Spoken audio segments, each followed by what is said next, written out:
Olá, eu sou Renata Ramos, psicóloga. Eu estou aqui para falar um pouquinho com vocês sobre autoestima, né?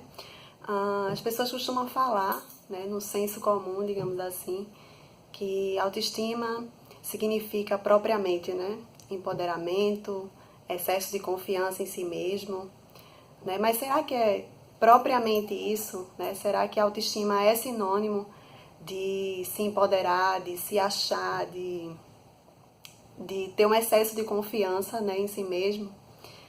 É interessante pensar que existem dois polos quando se fala de autoestima, né? Dois polos em que os comportamentos das pessoas geralmente se colocam, né? De um lado, existem as pessoas que tendem a se subestimar, ou seja, se acham menos do que os outros, se acham menos interessantes, né? Se acham menos bons ou menos competentes em algo do que os outros. E existe o outro polo, que é o polo do excesso de confiança, né? Do superempoderamento, de se achar sempre bom em algo, de se achar sempre interessante, sempre importante, não é? Mas é interessante lembrar das redes sociais como um bom exemplo de tudo isso, né? As redes sociais acabam sendo um ambiente muito tóxico para quando se fala de autoestima.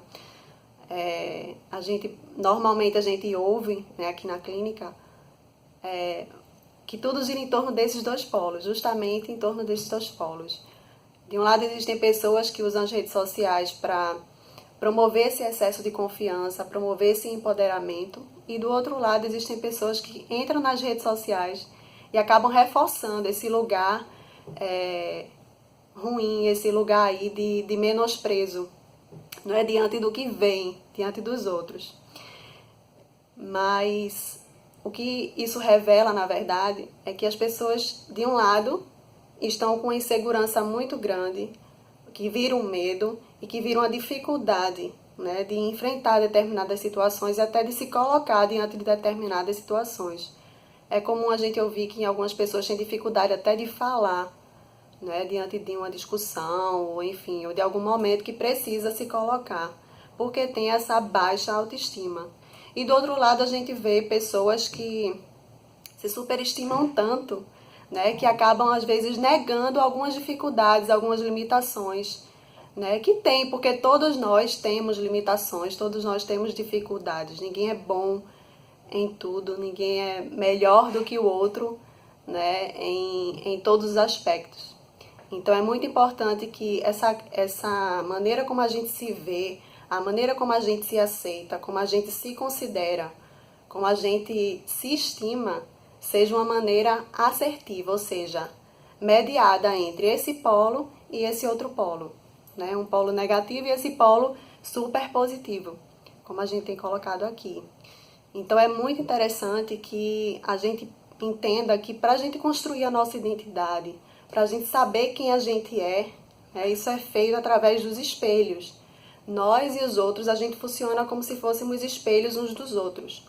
E é a partir dessas relações com os outros, de observar o outro, que a gente vai se construindo como pessoa, como sujeito, né? E é aí que mora a raiz da nossa autoestima, porque é aí onde a gente pode se conhecer, né? Perceber quem a gente é, quais as habilidades que a gente tem, os potenciais que a gente tem, as limitações, as dificuldades também, reconhecer aquilo que a gente tem, reconhecer os nossos limites, faz parte também de desenvolver uma autoestima assertiva, uma autoestima bacana, né?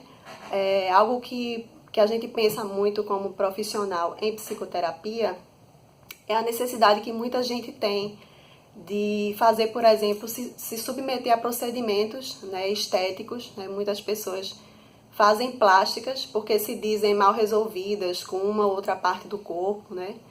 E aí se submetem justamente a esses procedimentos tão invasivos que às vezes têm um risco, né, ali envolvido.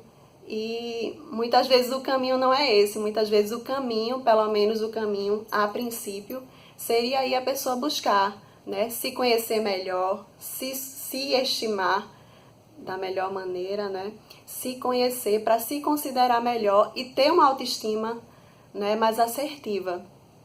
Então é nisso que a gente, enquanto profissional, né, trabalha. É por isso que a gente estimula, né, o autoconhecimento, a busca, né, por estar aí se conhecendo, buscando as minhas limitações, as minhas habilidades, me conhecer melhor como pessoa, porque a minha autoestima tem a ver comigo, a autoestima do outro tem a ver com o outro. A autoestima não é algo comum para todo mundo de acontecer da mesma forma. Então procure um profissional, se respeite, respeite os seus limites, né? Invista nas suas potencialidades, conheça a si mesmo para poder se estimar da melhor forma e ter aí uma autoestima adequada, ideal, assertiva para uma melhor qualidade de vida, tá? É isso aí, o recado é esse. Obrigada.